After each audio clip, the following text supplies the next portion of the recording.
Welcome to our channel 100% knowledge with success. Video देखने से पहले चैनल को सब्सक्राइब कीजिए और बेल आइकॉन दबाइए।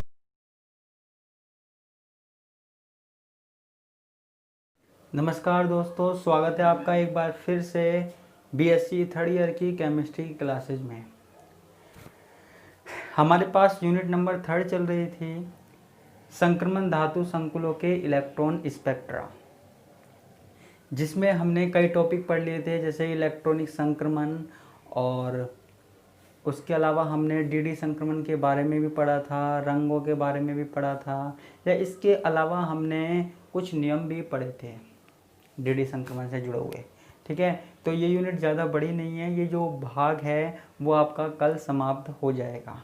ठीक है, यानी कि आपका एक पार्ट पहले ख़त्म हो गया था, जिसमें से आपको एक क्वेश्चन आसानी से मिल जाएगा, और एक क्वेश्चन जो मैंने अब तक कराऊंगा, कल शनिवार तक कराऊंगा, उसमें से मिल जाएगा। ठीक है, और अगर आप चाहते हैं कि एक दिन में एक ऐसी क्लास लूँ जिसमें मोस्ट क्वेश्चन हो, तो आप ज़रूर बताना, मैं दोनों यूनिटों को एक साथ कवर करवा दूँगा। ठीक है, लेकिन जो मैंने करवाया है इससे बाहर कुछ नहीं आएगा, ये मेरी गारंटी है। ठीक है, ये मेरा आपसे वादा है, चाहे कोई सी भी क्लास हो, बीएससी हो या बीएससी बीएड हो। अब देखो, हमारे पास आज का जो टॉपिक है वो है स्पेक्ट्रोस्कोपिक ग्राउंड स्टेट। ठीक है, हिंदी में भी बोल रहे हैं स्पेक्ट्रोस्कोपिक निम्नतम अवस्था, निम्नतम अवस्था। ठीक है, तो इस वाले टॉपिक को ज़रा ध्यान से देखना। सरल है, वैसे तो ज़्यादा दिक्कत वाली बात है नहीं, लेकिन ध्यान से समझना। स्पेक्ट्रोस्कोपिक ग्राउंड स्टेट में को समझने के लिए हमको कुछ पदों को समझना पड़ेगा, कुछ टर्म को समझना पड़ेगा। ठीक है, उन टर्म को समझने से पहले हमको कुछ चीज़ें पता होनी चाहिए, जो आपने 11वीं क्लास में भी पढ़ी हुई है और पिछली क्लासों में भी पढ़ी हुई है। ये आवाज़ें आ रही है, इसके लिए डिस्टर्बेंस के लिए आपसे माफ़ी चाहता हूँ।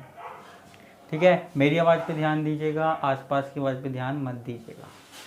ठीक है, अब कुछ पदों की व्याख्या हमको करनी है, कुछ टर्म हमको देखने हैं, तो वो हम यहाँ पे बात कर रहे हैं। अब देखो, यहाँ पे हमको कुछ चीज़ें पता होनी चाहिए, है ना। किसी भी परमाणु में, अणु में जो ऊर्जा के स्तर होते हैं, ऊर्जा की अवस्था होती है, को निम्न परिभाषाओं के द्वारा समझा जा सकता है, या निम्न के द्वारा व्याख्या की जा सकती है, निम्न संख्याओं के द्वारा व्याख्या की जा सकती है, व्याख्या की जा सकती है। ठीक है, आप कहोगे कौन कौन से, तो हमको 4 चीज़ें पता होनी चाहिए, जो हमको पता है, नाम लेते ही शायद आपको याद आ जाए। एक तो है मुख्य क्वांटम संख्या। ठीक है, आपको पता है 4 क्वांटम संख्या होती है, तो हमको ये क्वांटम संख्या पता होनी चाहिए। ये क्वांटम संख्या हमको पता होगी तब ही हम आगे की बात कर सकते हैं, नहीं तो हम नहीं कर सकते। ठीक है, अब यहाँ पे हमारे पास क्या है, मुख्य क्वांटम संख्या, जिसको हम लिखते हैं n से। एक हमारे पास आती है द्विघंसीय क्वांटम संख्या, द्विघंसीय क्वांटम संख्या। ठीक है, जिसको हम प्रदर्शित करते हैं L से। ठीक है, एक हमारे पास आती है चुंबकीय क्वांटम संख्या। ठीक है, परेशान मत होना, मैं बता दूंगा सबके बारे में, थोड़ा थोड़ा समझ में आ जाएगा। चुंबकीय क्वांटम संख्या, जिसको हम प्रदर्शित करते हैं M से। ठीक है, और एक क्वांटम संख्या है जिसको हम कहते हैं चक्रण क्वांटम संख्या। ठीक है, इन सभी क्वांटम संख्याओं में से सबसे अलग जो क्वांटम संख्या है वो होती है चक्रण क्वांटम संख्या। कभी भी किसी भी परमाणु में किसी इलेक्ट्रॉन के लिए किन्हीं दो इलेक्ट्रॉनों के लिए इन क्वांटम संख्याओं का मान एक जैसा हो सकता है, लेकिन चक्रण क्वांटम संख्या का मान एक जैसा नहीं होगा। ठीक है, आपको चक्रण क्वांटम संख्या के बारे में मैं बता देता हूँ। चक्रण क्वांटम संख्या, देखो किसी इलेक्ट्रॉन का दो प्रकार से चक्रण होता है, प्लस हाफ और माइनस हाफ। तो इसकी केवल दो वैल्यू आएगी, प्लस हाफ और माइनस हाफ। जब हम इलेक्ट्रॉनों को ऐसे लिखते हैं तो इसका मतलब क्या है, प्लस हाफ, और जब दूसरा इलेक्ट्रॉन लिखते हैं तो हम लिखते हैं माइनस हाफ, इसका मतलब होता है माइनस हाफ। ठीक है, मुख्य क्वांटम संख्या, मुख्य क्वांटम संख्या आपको पता है क्या होती है?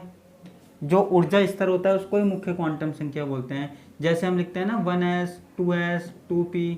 ठीक है, तो यहाँ पे जो ये 1 है, 2 है, 2p है, फिर 3s आ जाएगा, 3p आ जाएगा। तो ये 3 है ना, ये 2 है, ये 3 है, तो इसको ही हम क्या बोल रहे हैं, मुख्य क्वांटम संख्या बोल रहे हैं। ठीक है, अभी तो आप मुख्य क्वांटम संख्या और चक्रण क्वांटम संख्या याद रखो। ठीक है, क्योंकि हमको कुछ स्पेक्ट्रोस्कोपिक पदों के बारे में बात करना है।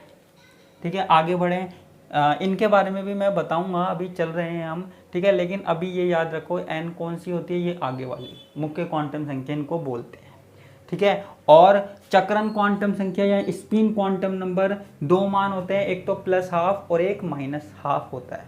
ठीक है, प्लस हाफ का मतलब ऐसे क्लॉकवाइज रोटेट कर रहा है, और माइनस हाफ का मतलब एंटी क्लॉकवाइज। ठीक है, क्लियर है? तो ये दो क्वांटम संख्या मैंने आपको बता दी। अब हम इसमें आगे की बात करते हैं। ये मैं इसको मिटा देता हूँ, उम्मीद करता हूँ आपने लिख लिया होगा। नोट्स क्या है, हाथ ही हाथ बनाते हुए चला करो, मैं सब कुछ यहाँ पे बता देता हूँ। ठीक है, अब देखो यहाँ पे इलेक्ट्रॉन हमेशा किसके नियम से भरे जाते हैं? हुंड के नियम का पालन होता है इलेक्ट्रॉनों के भरने में।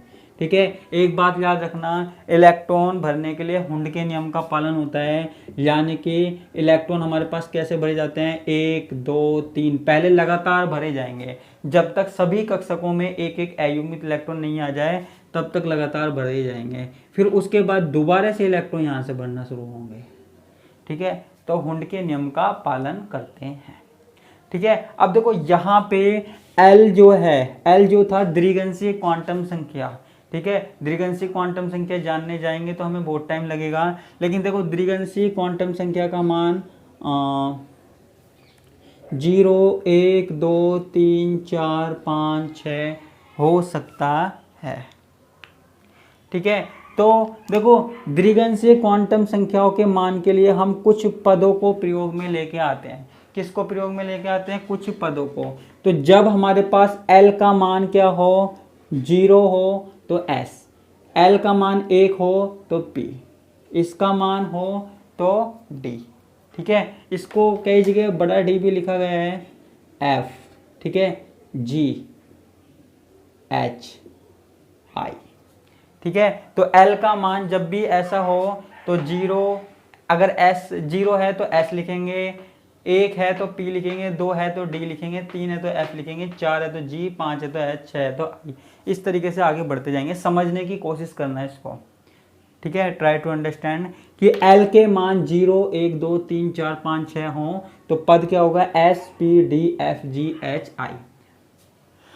अब आप कहेंगे सर ठीक है, हम मान लेते हैं कि L के इन मानों के लिए ये होता है, ये पद लिखते हैं हम। ठीक है, ये लिख देंगे हम, लेकिन L के मान हम निकालेंगे कैसे, बता रहे हैं। ठीक है, सबसे पहले मैं देख रहा हूं S कक्षक के लिए। किसके लिए? S कक्षक के लिए। ठीक है, हमारे पास क्या है, S1 है, S1 है। S1 का मतलब क्या है कि S कक्षक में एक इलेक्ट्रॉन है, S कक्षक में एक इलेक्ट्रॉन है। ठीक है, तो यहाँ पे हमारे पास पहले तो हम क्या निकालेंगे, S क्या है, चक्रण क्वांटम संख्या। 4 क्वांटम संख्या पढ़ाई थी अभी तो S। ठीक है, तो S1 इसके लिए क्या होगा, हाफ। क्या होगा, हाफ होगा। हाफ क्यों होगा, मैंने बताया था जब भी हमारे पास एक इलेक्ट्रॉन इस तरीके से होगा तो उसका होगा हाफ। ठीक है, उसके बाद L, उसके बाद क्या है L के लिए क्या मान होगा इसका, L के लिए क्या मान होगा, 1, क्या होगा, 1 होगा। ठीक है, और यहाँ पे आगे हम बढ़ते हैं। देखो हमको एक चीज और निकालनी है, हमको चक्रण अवस्था और निकालनी है। ठीक है, हमको एक चीज और निकालनी है, चक्रण अवस्था, यानी कि कोई इलेक्ट्रॉन कितना चक्रण करता है, कौन सी अवस्था होती है, वो निकालनी है। अभी समझने की कोशिश करना, अभी स्किप मत करना, ये मत सोचना मैं समझ में नहीं आया, यहाँ पे देखना, आपको धीरे धीरे क्लास के एंड तक सब कुछ समझ में आ जाएगा। ठीक है, तो S यहाँ पे चक्रण अवस्था होती है 2s + 1, और यहाँ पे हमको निकालना है पद। ये हमारे पास क्या है, एक टेबल है। ठीक है, अब देखो यहाँ पे S1 है, S1 के लिए जो चक्रण क्वांटम संख्या है, चौथी वाली क्वांटम संख्या है, वो क्या है, +12। देखो एक एग्जाम्पल समझ में नहीं आएगा, अभी बहुत सारे एग्जाम्पल दूंगा, तो सारे एग्जाम्पल को देखना और एंड तक समझ में नहीं आए तो बताना, गारंटी लेता हूँ एंड तक समझ में आएगा।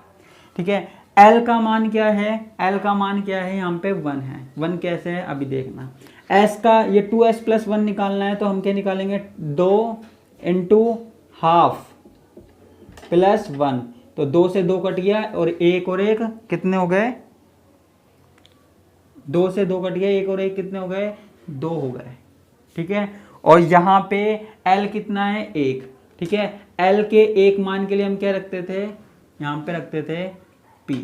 ठीक है, L के एक मान के लिए हम क्या रखेंगे, P।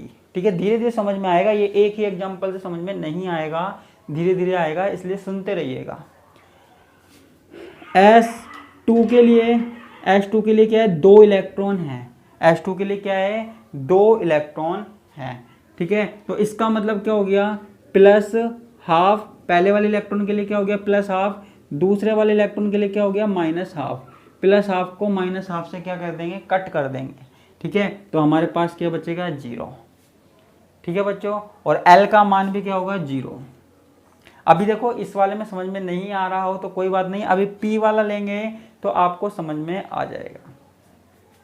ठीक है, तो यहाँ पे हम क्या रख देंगे, 2 × 0 + 1। ठीक है, 2 को 0 से गुना किया, 0 बचा कितना, 1। ठीक है, और 0 के लिए क्या रखते थे हम, S1s। ठीक है, ये रखते थे। अब आप में से कुछ लोग कहेंगे सर हमें समझ में नहीं आया, ये क्या चीज़ है। ठीक है, अभी जाने की जरूरत नहीं है, अभी समझ में आएगा, पूरा का पूरा समझ में आएगा, इसलिए टेंशन लेने वाली कोई बात नहीं है। ठीक है, अब देखो यहाँ पे S कक्षकों के लिए हो गया। ठीक है, ये अच्छा कब समझ में आएगा, जब हमारे पास क्या है, P कक्षकों के लिए होगा। अब ना समझ में आए तो मुझे बताना, अब की बार समझ में नहीं आया तो क्लास को स्किप कर देना, छोड़ देना। ठीक है, फिर आपके कुछ समझ में नहीं आएगा। P सबसे पहले बात कर रहे हैं P1 की, P1 की। ठीक है, P1 की। अब P1 में हमारे पास क्या है, P1 में हमारे पास क्या है, एक इलेक्ट्रॉन। ठीक है, इसके लिए चक्रण अवस्था, एक इलेक्ट्रॉन इस तरीके से है, तो इसके लिए क्या होता है, +12। तो यहाँ पे हमने क्या लिख दिया, ½ ठीक है, अब यहाँ पे हमारे पास क्या है, L का मान निकालना है। ठीक है, L का मान निकालना है। अच्छा मैं यहाँ पे लिख दूँ 1 0 -1, कुछ याद आया, 11वीं क्लास में ऐसे लिखते थे। तो L का मान यहाँ पे मैं क्या लिख देता हूँ, 1। L का मान मैं यहाँ क्या लिख देता हूँ, 1। उसके बाद यहाँ पे हमको क्या निकालनी है, चक्रण क्वांटम चक्रण अवस्था निकालनी है। चक्रण अवस्था के लिए 2, S क्या है यहाँ पे, ½ ठीक है, और +1। ठीक है, यहाँ पे एक पद हम लिख देते हैं, और 2 से 2 गया, और 1 और 1 2। ठीक है, L के एक मान के लिए क्या था, P। ठीक है, L की एक वैल्यू के लिए क्या था, P था। अब यहाँ पे P2,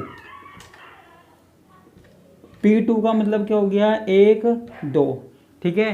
तो प्लस हाफ और दूसरा भी प्लस हाफ, ठीक है। दोनों इलेक्ट्रॉन कैसे हैं, इस तरीके से हैं, तो इसका भी प्लस हाफ और इसका भी प्लस हाफ, तो कितना हो गया, 1 हो गया, 1 हो गया। समझ में आया नहीं आया, आया होगा। इसका भी प्लस हाफ और प्लस हाफ कितने हो गए, 1 हो गए, ठीक है। अब उसके बाद यहाँ पे था +1 0 -1, ठीक है। इसमें इलेक्ट्रॉन है और इसमें इलेक्ट्रॉन है, ठीक है। तो इसको क्या करेंगे, जोड़ेंगे, +1 और 0 को जोड़ेंगे तो क्या आएगा, 1 ही आएगा, ठीक है। 2s + 1 के लिए 2 × s की वैल्यू कितनी है हमारे पास, s की वैल्यू 1 + 1, 2 × 2 + 1 3, 3। यहाँ पे l क्या है, 1 के लिए हम क्या लेंगे, p, ठीक है। तो यहाँ पे हमने क्या लिख दिया, 3p लिख दिया, ठीक है बच्चों। यहाँ पे हमने क्या लिख दिया,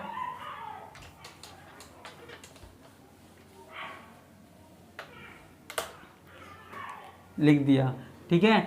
अब मैं ऊपर बता रहा हूँ, थोड़ी सी जगह नहीं है यहाँ पे। P3 के लिए हम निकाल रहे हैं, P3 के लिए हमने क्या लिखा, 1 2 3, 1 2 3, ठीक है। तो 1 2 3 इसके लिए क्या आ जाएगा, 3 बार इलेक्ट्रॉन है, तो +1/2 और +1/2, तो ये क्या हो जाएगा हमारे पास, s की वैल्यू क्या हो जाएगी, 3/2, 3/2। उसके बाद s की वैल्यू 3/2 हो गई हमारे पास। आगे l की वैल्यू क्या होगी, l की वैल्यू क्या होगी, यहाँ पे हमारे पास क्या था, +1 फिर 0 फिर -1, तो +1 और -1, ठीक है। तो इनको जोड़ेंगे तो क्या आ जाएगा, 0 आएगा, क्या आएगा, 0 आएगा। तो यहाँ आ गया 0। तो L की वैल्यू हम कैसे निकाल रहे हैं, द्विघांसी क्वांटम संख्या, ये कक्षकों के जो नंबर लिखे हुए हैं ऊपर, इनको जोड़ के, ठीक है। तो ये हमारे पास क्या आ गया, 0 आ गया। अब हमारे पास क्या है, 2s + 1, तो 2 × 3/2 + 1, 2 से 2 कट गया, तो 3 और 1 कितना आ गया, 4 आ गया, ठीक है, 4 आ गया। और 0 के लिए क्या वैल्यू थी, s, तो हमने यहाँ क्या लिख दिया, 4s, ठीक है, ये लिख दिया। इसके बाद P4 1 2 3 4, ठीक है, 1 2 3 4। अब देखो यहाँ पे कितने हाफ हैं, देखो 1 हाफ, 2 हाफ, 3 हाफ, 3 हाफ कैसे हैं, ऐसे, तो ये क्या हो जाएगा, 3/2 हो जाएगा। लेकिन 1 हाफ और आ गया, और जब भी मैंने आपको बताया था जब ऐसा कुछ हो तो उसका मतलब है -1/2, ठीक है। तो 3/2 में से -1/2 कर लो, तो हमारे पास कितना बचेगा, 2 बचेगा। P4 में क्या बचेगा, 2 बचेगा बच्चों, ठीक है। और यहाँ पे L की वैल्यू कितनी होगी, L की वैल्यू 1 + 1 को 0 में ऐड किया, 1 में से 1 गया तो 0, और फिर यहाँ पे फिर इसको गिनेंगे, ठीक है, पहले इनको जोड़ लेंगे फिर इसको, तो यहाँ पे कितना आ जाएगा, 1, ठीक है। यहाँ पे कितना आ जाएगा, 1 आ जाएगा हमारे पास,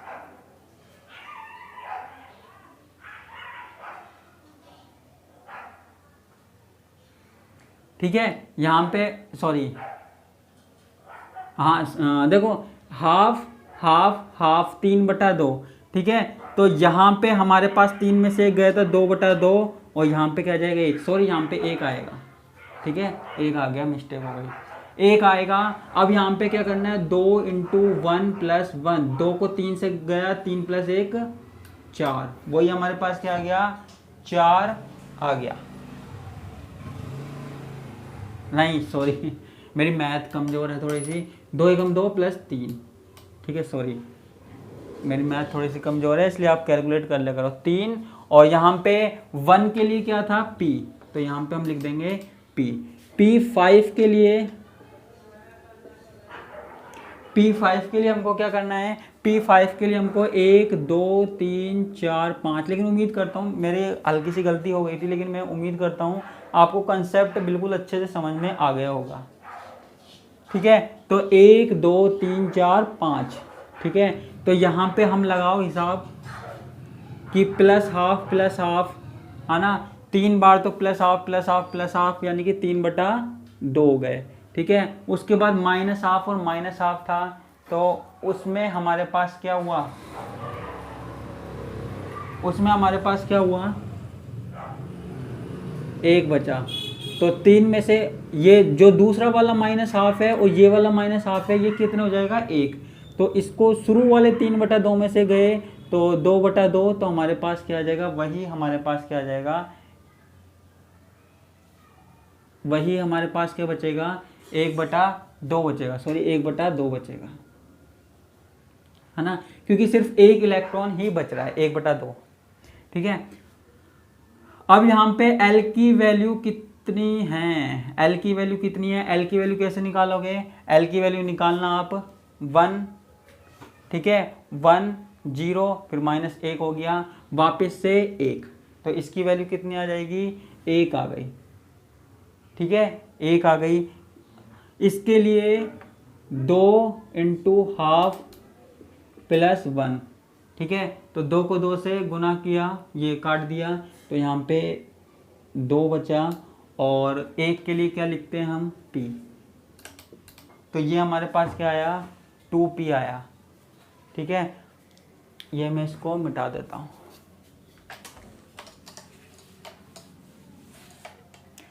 देखो कुछ लोगों को अभी भी कंफ्यूज हो रहा होगा ये L की वैल्यू कैसे निकाल रहे हैं, तो एक बार L की वैल्यू आप निकालना देख लीजिए। देखो मैंने यहाँ पे क्या लिखा है, इसको +1, इसको 0, इसके -1। इसमें जो इलेक्ट्रॉन रहेंगे उसकी वैल्यू रहेगी +1, इसमें जो रहेंगे 0, और इसमें जो इलेक्ट्रॉन रहेंगे वो -1, ठीक है। पहले हम एक एक इलेक्ट्रॉन की बात कर लेते हैं। अब जब हमने पहला इलेक्ट्रॉन भरा तो उसकी वैल्यू कितनी थी, 1 थी, ठीक है, है ना। फिर दूसरा इलेक्ट्रॉन यहाँ पे भरा तो उसकी वैल्यू कितनी थी, इस वाले की 0 थी, +0, ठीक है। इसका भरा तो इसकी क्या थी, -1 थी। फिर वापस से इसमें इलेक्ट्रॉन भरा तो इसकी L का मान क्या था, +1 था। फिर इसमें भरा तो इसका मान 0 था, ठीक है। तो इसमें हम इसको जोड़ बाकी कर लेंगे हम, है ना। तो +हाफ से -हाफ कट जाएगा, तो सिर्फ 1 बचा, यहाँ पे 1 बचा, ठीक है। शायद हो सकता है आपको थोड़ा सा कंफ्यूज हो गया हो इसमें, लेकिन कंफ्यूज होने वाली कोई बात नहीं है। यहाँ पे P6 और निकलेगा, फिर उसके बाद D ब्लॉक की बात होगी। मैंने सोचा था आज की क्लास में कंप्लीट हो जाएगा, लेकिन आज की क्लास में कंप्लीट नहीं हो पाएगा। तो आपसे एक निवेदन है कि ये आप करके देखना P ब्लॉक के लिए और D ब्लॉक के लिए, और बाकी की बात हम करेंगे कल। धन्यवाद, नमस्कार, टाटा, बाय बाय।